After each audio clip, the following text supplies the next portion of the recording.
Hello, it is Leslie Lois Unfiltered. Let's talk about the Bachelorette from last night, because it kind of was a reset, right? Because we now have Tayshia as the new Bachelorette, and it really was. It was like a reset, because she walked in and met the 16 remaining guys that stayed there. It was their choice to stay or not. And I think they were all blown away when she walked in. I mean, she is beautiful, right? And so the guys all thought, okay, you know, it's just the 16 of us, and she starts to get to talk to them and stuff. Then Chris Harrison pulls her aside and said, yeah, we're changing things up, right? You know, you didn't think you're just going to have 16 guys. And sure enough, a limo pulls up. You don't know how many other guys are going to come out. And of course, the guys in the house, not very happy about it. Well, it turns out they only invited 4 more guys to come on to the show. Some new blood, I guess, even though it's all new for her, right? The first guy that came out of the limo was Spencer, and he's kind of pretty confident about himself. But he right away pissed off the guys in the house when he had some off-the-cuff comment when he walked in that didn't sit well with any of the guys. So already they're on his radar. He's on their radar, I should say, right? So she gets to talk to a lot of the guys and stuff, and there's a first impression rose. And she seemed like, when Spencer got out of the car, she was like, ooh, he's really hot. Like, you know, and I started to get where I'm like, oh boy, are we going to have a repeat of what happened with Claire, that like she found her husband right away? She ended up giving Spencer the first impression rose. So you know that he obviously made an impact on her for her to do that.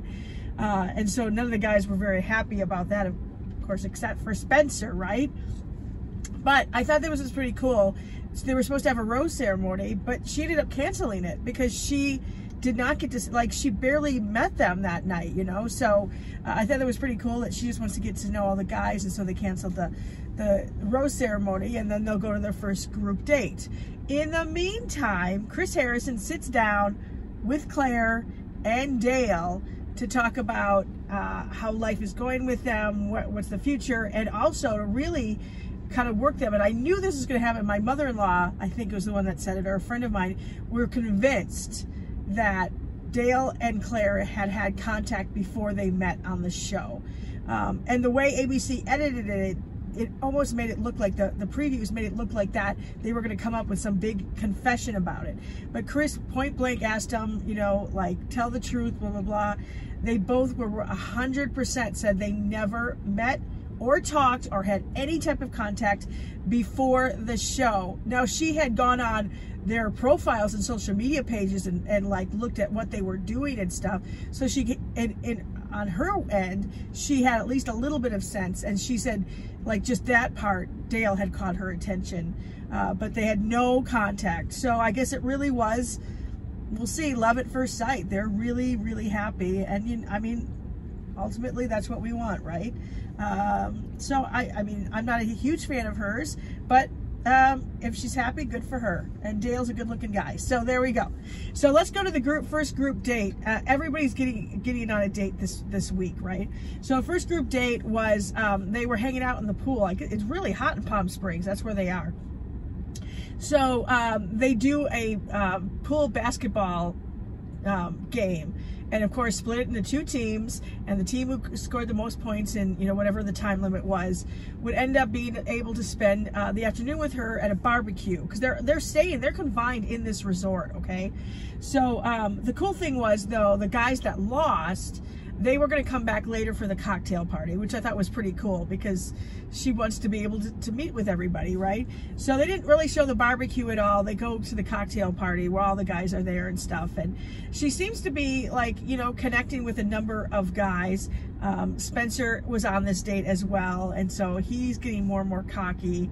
And really was starting to rub the guys the wrong way. But she also had a really cool connection with Zach. And Easy was, I like Easy. So I think Zach could be someone that's on my radar. Easy could be as well, so far as guys to watch. And I think Spencer thought he was going to get the group date rose. In the end, she gave it to Easy, which I really liked. She really likes his energy and stuff. So who got the one out? Oh, in the meantime, I almost forgot about this.